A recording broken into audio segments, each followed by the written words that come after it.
Hey, this is Jason. I am 53 years old and I have stage 4 prostate cancer that's metastasized to my spine. And on this channel, we talk about it. It's been a while since episode 21. But it's trying to crank one out every week or two, and it's been like a month, and I need to get some catch-up info out there for you. So that's what we're here to do today. We're going to catch up on some things. Welcome to Prostate Cancer, the road to recovery with Jason Stone, a stage 4 fighter. This podcast brings you support and insights from survivors, fighters, and medical experts. Join us for an educational and inspiring journey. You might have seen a little video I had where I talked about a back injury. So I had an MRI yesterday morning, and I got the results back from that MRI, and it's not great. It's not good. As far as the back injury goes, I have a disc that slipped by 3 millimeters between my L5 and my S1. I also have 3 bulged discs by 3 or 4 millimeters each. And that's my L2 to L3, L3 to L4, and my L4 to L5, with the L3, L4 being the most squished.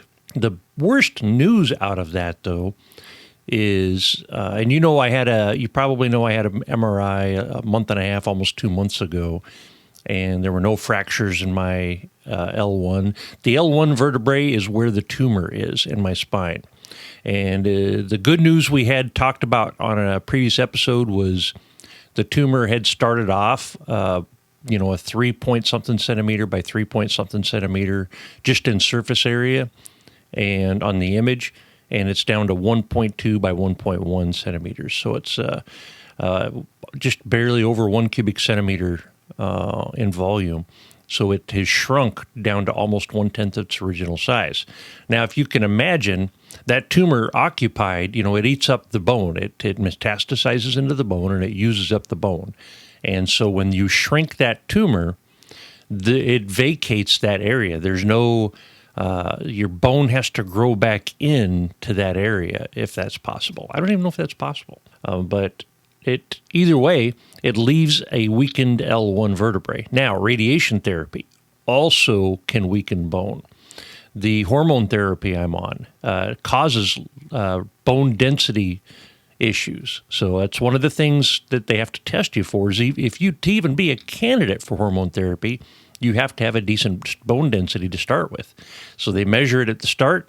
I had really good bone density for somebody my age, and so I was able to do that treatment.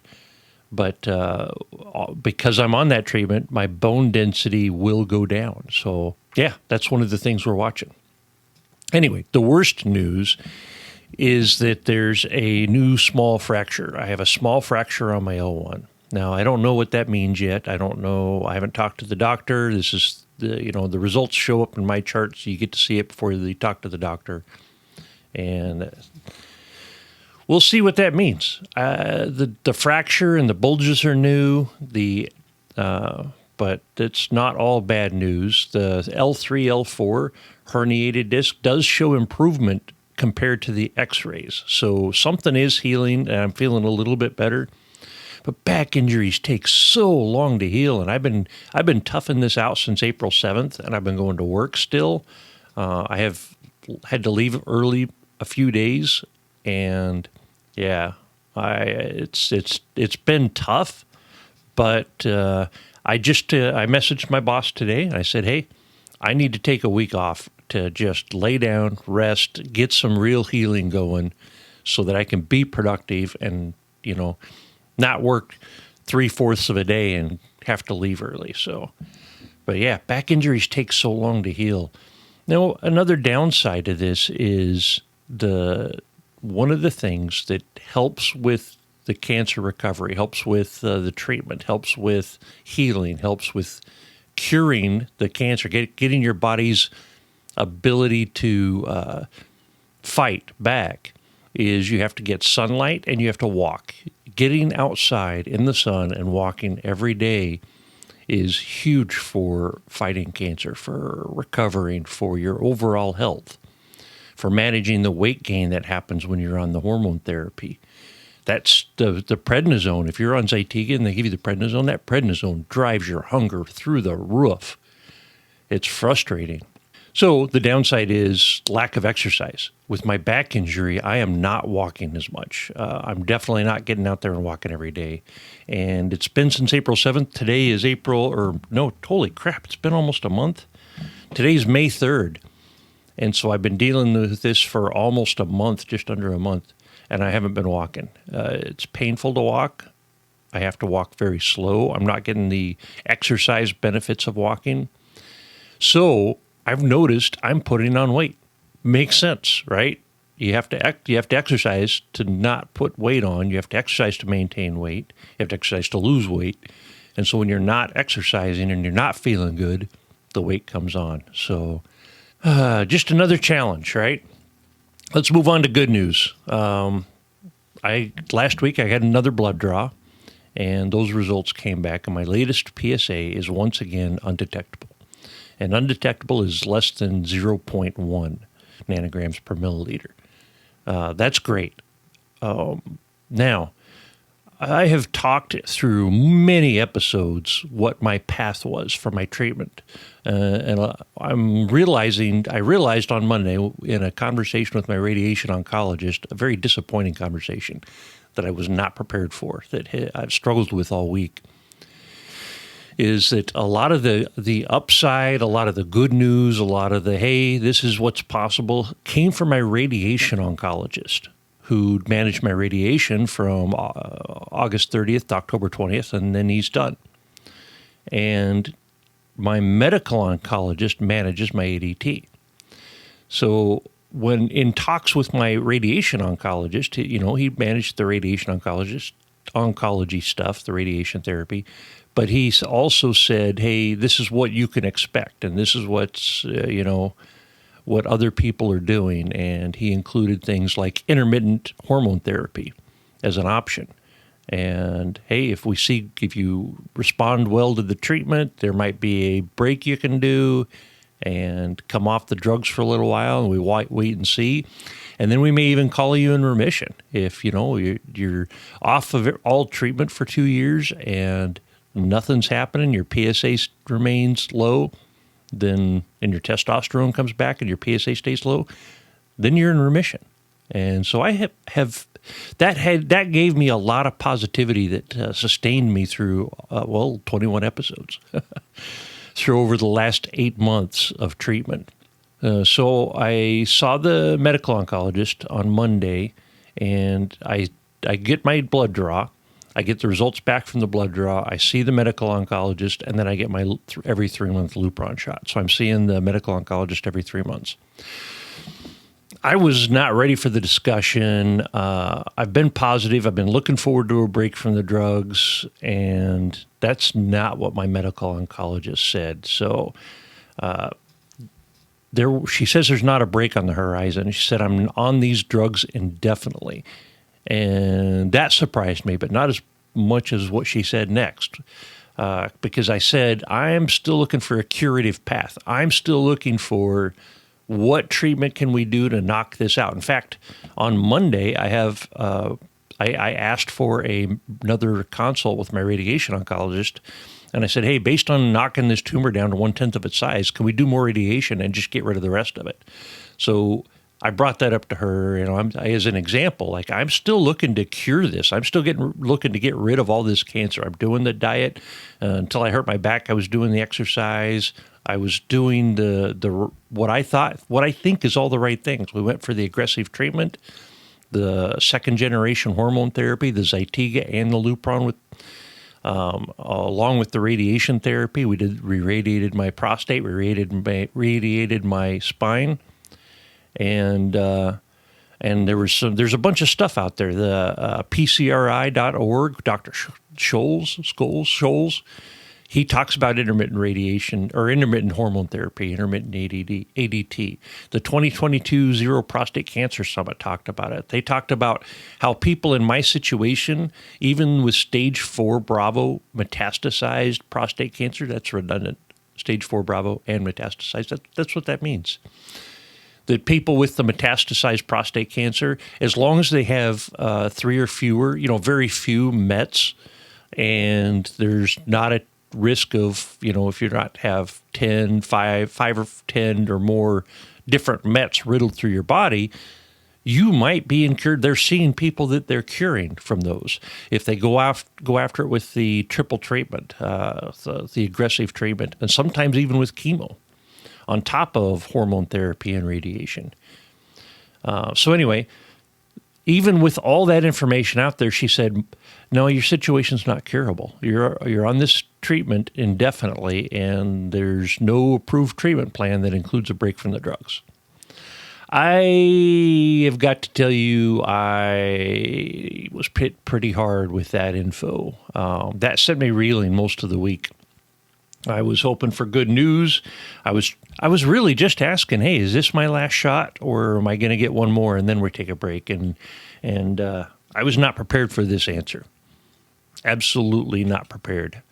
I remember I cried a couple times this week. I was driving to work one morning a couple days ago, and just thinking about it, because I can't stop thinking about it, ruminating on this, on what she said, how she said it, and I'm like, this can't be real. This isn't what I thought. This isn't what I was expecting.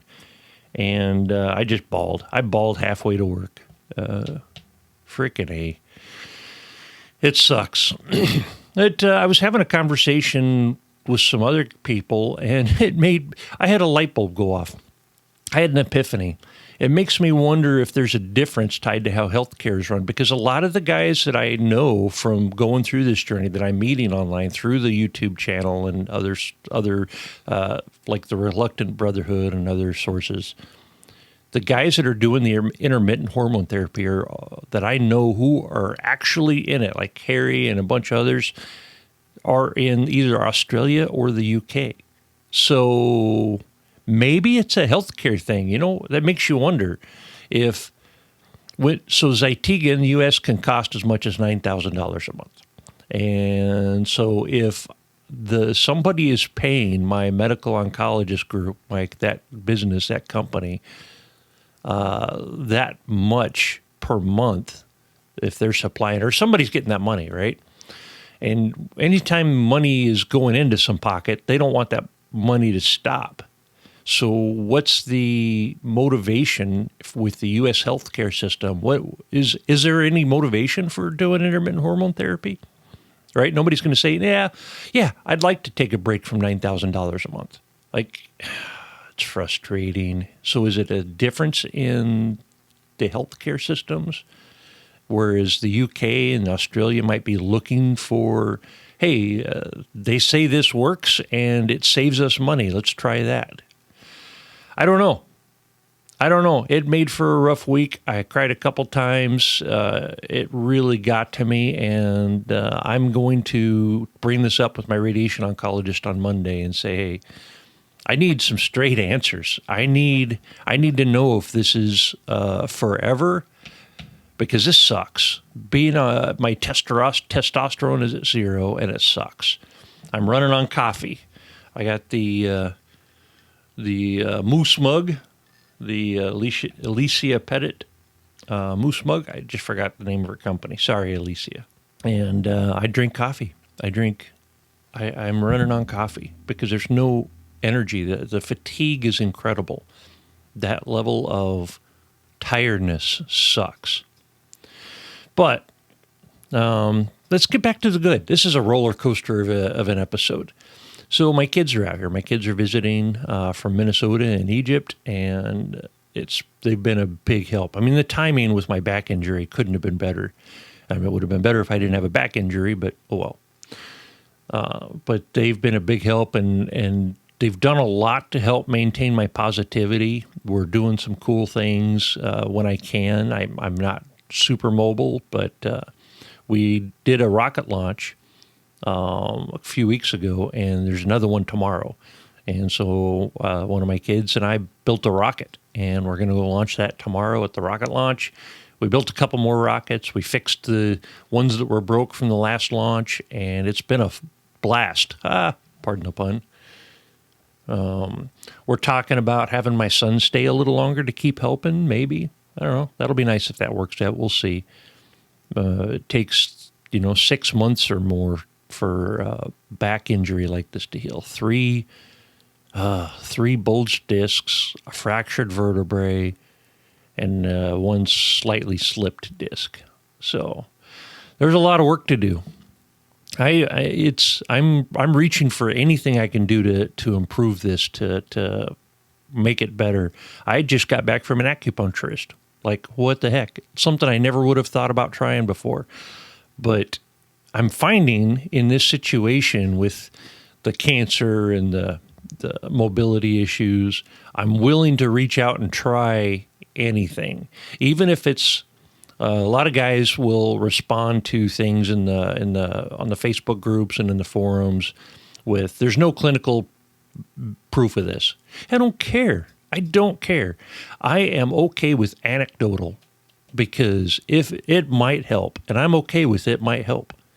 So, yeah, what the heck did one guy respond to? Somebody had said, "Hey, is there any are there any foods that are known to bring down PSA levels?" And there might be. There's a bunch of studies about tomatoes and the lycopene in tomatoes, and there's a couple brands or types of tomatoes, like the Roma tomatoes, and I can't remember the San something or other, San Marzano, San whatever. There's a couple of tomatoes that are really high on lycopene, and in cooked tomatoes, it releases. If you cook the tomato, it releases more lycopene, and they find that this lowers your PSA. And I do a lot of cooked tomatoes, and my PSA has been rock solid, bottom, undetectable since, 3 weeks into starting my treatment, whereas some guys are fighting to get it down over months. So did it help me? I don't know. It's anecdotal. And I'm okay with that. So I responded, hey, try tomatoes. And sure enough, some asshat gets on there and says, did this help you? Yeah, I ignored it. Just frustrating. You know, we're trying to provide information that people can evaluate and use. You evaluate it and you say, is this something I want to try or not? Is there anything about this that makes sense to me? And it either does or it doesn't. We've been through this whole thing on the diet, and I've shifted my diet a little bit. Thank you, Mark Lacey.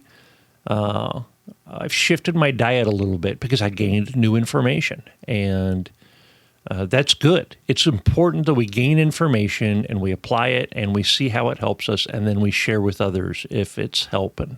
Yeah, other things. My daughters talked me into trying to paint, so I'll be doing a painting. I'm sure it's going to be awful. It's going to be an acrylic abstract, something or other. I'm going to end up throwing it out, but it's good to try something new. Looking forward to things is important for positivity. All right. Anyway, this is going to be a short episode. I think we're keeping this at under 20 minutes. Let's wrap this up. So we talked about an update on my situation, the back injury, my mobility issues, but I have an undetectable PSA. So there's been some ups and downs, and that's okay. The conversation with my medical oncologist was so disappointing. It did reveal the possibility of indefinite hormone therapy, and that crushed me. So I'm going to reach out. Now, to go back on that a little bit, it's not the end of the story. She did agree to find some literature on it, to look at some videos. She did agree to see if there's anything to it that we can talk about and maybe consider it.